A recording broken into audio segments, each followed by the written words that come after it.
ended up going to TNA. How did that come about? Well, I was wrestling down in Puerto Rico for Carlos Colon, and I get a call from Bruce Pritchard, and he says, I got this idea for you. I'm not going to tell you much.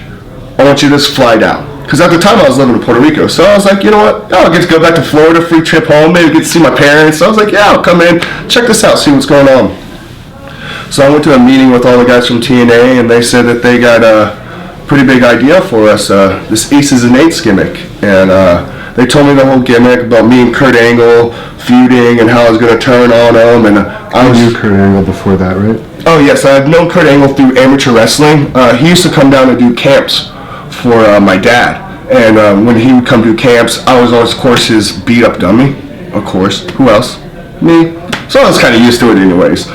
But, yeah, I've known Kurt for a very long time. And it was what a blessing and honor to get tied to that guy's hip. I mean, I wrestled Kurt every single night. House shows, pay-per-views.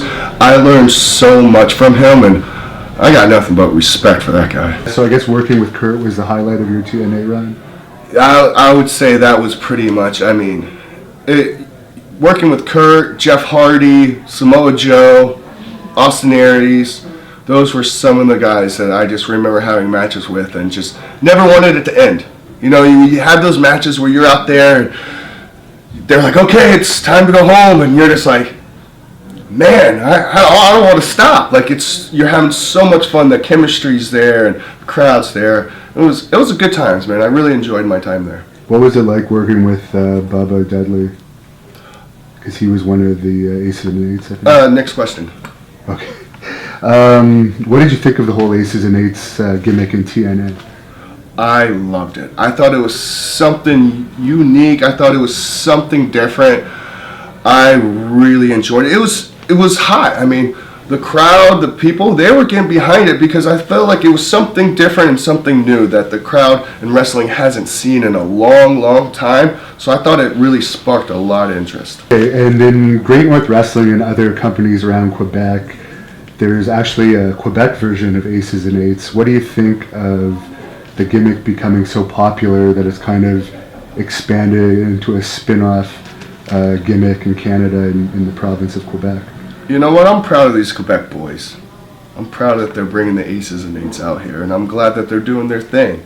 And, you know, they're trying to make it big and worldwide, which, you know, I'm fully behind, and I'm ready to rock and roll with the Aces and Eights of Quebec all day long, baby.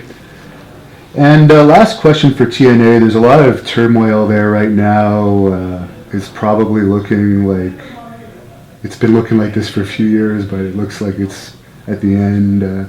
What do you think of this situation? Did you see the seeds being planted in your time there?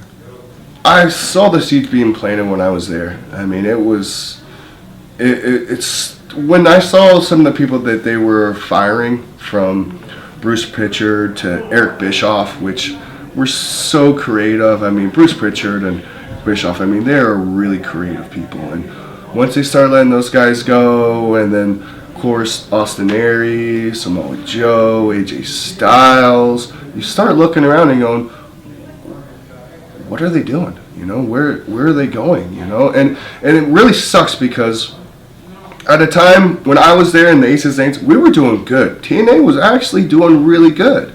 And to see a product, and you always want competition. You know, you don't want just one brand. And it's always good that wrestlers have another home to go to.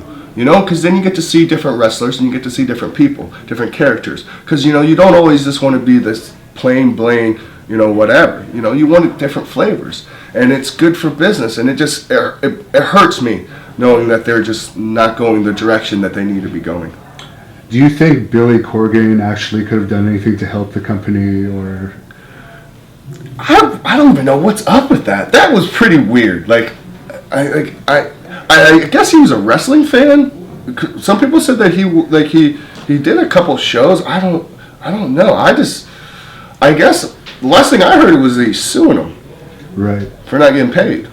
So I don't know, man. That thing is just up in the air with me.